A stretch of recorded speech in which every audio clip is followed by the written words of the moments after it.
여러분은 미적분을 도대체 왜 배워야 하는지 들어보신 적이 있으신가요? 저는 학창시절에 이걸 제대로 설명을 해주는 사람이 없었습니다. 그런데 제가 서울대학교 수학교육과에 입학하고 수학을 깊이 있게 공부를 하면서 미적분이 없었다면 이 세상에 존재할 수 없었다는 걸 깨달았습니다. 그리고 이걸 깨닫고 수학 공부하는 게 정말 3배는 더 재밌었던 것 같아요. 그래서 저는 학생들을 가르칠 때도 미적분을 왜 배워야 하는지 무조건 알려줍니다. 저의 경험상 이렇게 배움의 이유를 깨달은 학생들은 미적분을 공부하는 태도 자체가 달라지거든요. 긴 말 필요 없이 미적분을 대체 왜 알아야 하는지 말씀을 드릴게요. 미적분은 과학 이론 발전에 정말 큰 영향을 미친 이론인데요. 그래서 수학 이론 중에서도 가장 중요하게 다뤄지고 있고 대학 수학 과정의 절반 이상이 미적분 관련 내용이다 라고 할 정도입니다. 고등학교 수학 교육 과정도 사실 대학 가서 미적분을 본격적으로 다룰 수 있도록 하는 기초를 다지는 과정이라고 할 수가 있어요. 미적분 선택자들은 잘 알겠지만 수학원에서 배우는 지수함수나 삼각함수도 나중에 미적분 과목 가서 미분하고 적분을 다 하게 되거든요. 수열만 하더라도 미적분과 아주 깊은 관련이 있고요. 심지어 기하에서 배우는 3차원이나 벡터 관련된 내용들도 대학 수학에서는 전부 다 미적분으로 다루게 됩니다. 통계에서도 미적분을 하고요.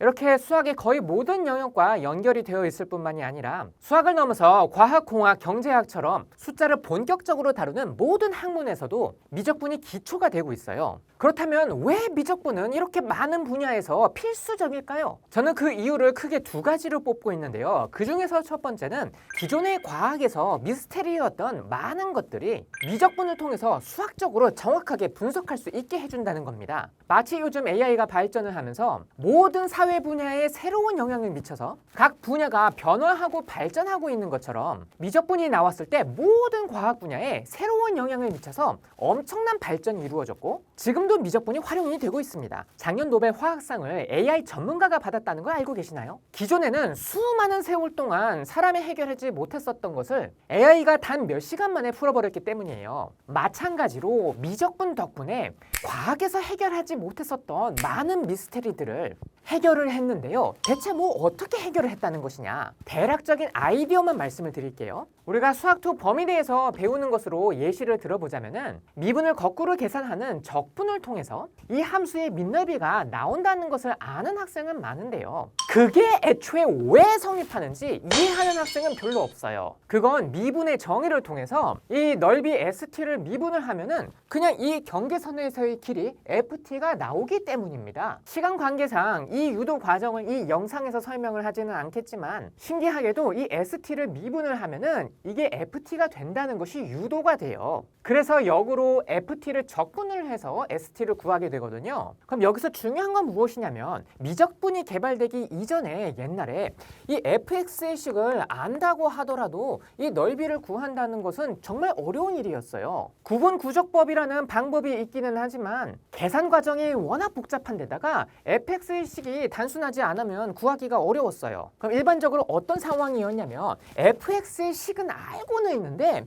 st를 몰라. 그냥 이 넓이 ST라는 기호만 있고 식을 알지를 못해요. 그냥 미스테리예요. 그런데 미분이 만들어지고 나서 미분의 정의에 의하여 이 ST가 뭔지 몰라도 일단 미분을 하기는 하면은 FT가 나온다는 건 알아요. 그럼 미분을 거꾸로 계산을 하면 미스테리였던 넓이 ST가 그냥 나오게 된다는 거예요. 또 선택 과목 미적분에서 배우긴 합니다만 우리가 이 함수의 식은 알고 있다 하더라도 이때 0에서 1까지 이 곡선의 길이는 모르거든요. 그냥 미스테리예요. 그런데 이 곡선의 길이를 미분을 하면은 아는 게 나와요. 몰랐던 것을 미분하면 그 결과물은 아는 부분이 나와. 그러면 그 결과물을 거꾸로 계산을 하면은 미스테리였던 곡선의 길이가 무엇인지 알게 되는 거예요. 이런 방식으로 굉장히 많은 미스테리들이 해결이 됩니다. 이게 완전히 사기적인 방법인 거죠. 고등학교 교육과정에서 이런 방법이 적용이 되는 것은 넓이, 부피, 곡선의 길이 정도입니다만 실제로는 훨씬 더 광범위한 분야에서 이런 기법이 적용이 될 수가 있겠죠.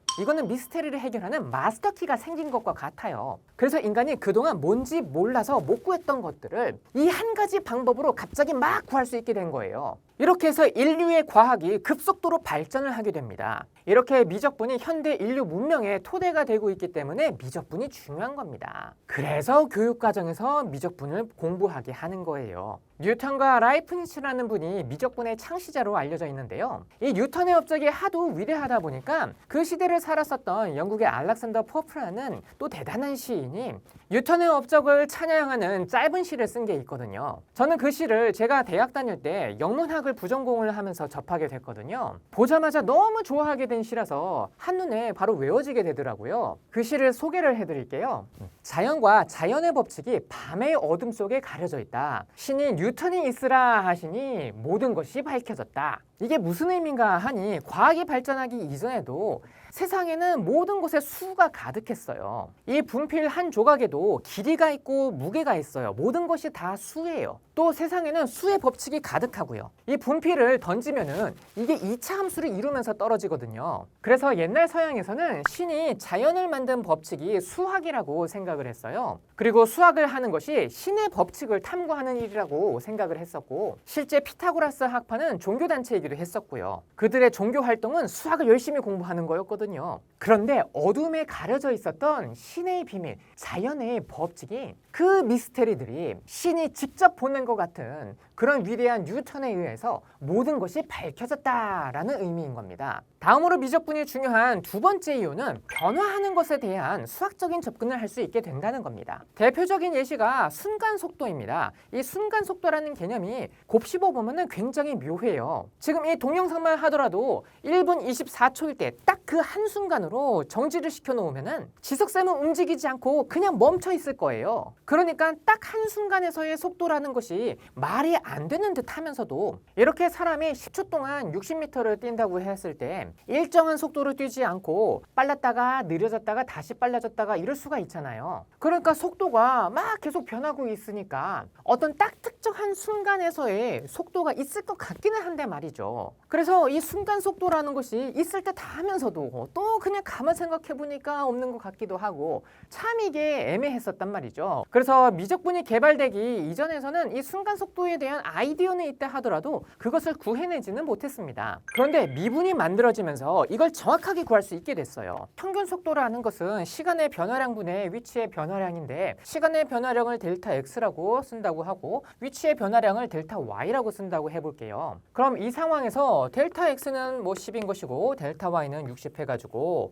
자 평균 속도가 6하고 나오게 되겠죠. 근데 기울기가 기본적으로 가로분의 세로 이런 것이므로 시간이 가로축이고 그리고 위치가 세로축인 이 그래프 상에서 이 평균 속도라는 것은 기울기라고 할 수가 있거든요. 그리고 여기서 순간 속도는 시간의 변화량이 한없이 작아질 때의 그때의 극한값인데 이게 바로 미분의 정의이고 가로가 시간의 축, 세로가 위치인 축에서의 좌표 평면상에서는 접선의 기울기가 됩니다. 그래서 미분에서 내내 다루는 접선의 기울기라는 것이 굉장히 중요한 거예요. 바로 순간 속도라는 개념이랑 직결이 되거든요. 미분이라는 용어는 작을미 나눌 분해서 아주 작게 나눈다라는 뜻인데 순간을 한없이 짧은 시간의 토막의 극한으로 생각하는 이 아이디어를 나타내는 용어인 것입니다. 그런데 이 순간 속도라는 것이 이 이동하는 물체뿐만이 아니라 훨씬 더 광범위하게 확장해서 생각할 수 있는 아이디어거든요. 예를 들어 사람의 키도 빠르게 커졌다가 천천히 커졌다가 나중에 줄어들기도 되는데 이렇게 빠르다 느리다도 속도가 크다 작다로 이해할 수 있게 되고 주식 가격도 빠르게 올라갔다가 천천히 올라갔다 떨어지기도 하는 것이니까 주식 가격의 변화도 속도로 이해할 수 있습니다. 배터리가 충전되는 빠르기도 속도로 이해할 수가 있고요. 결국 단순히 위치가 이동하는 것뿐만이 아니라 시간에 따라 변화하는 모든 숫자 값은 속도 아이디어를 적용을 할 수가 있어요. 이렇게 해서 변화하는 수의 원리를 깨닫게 되면 우리가 공을 던진다 하더라도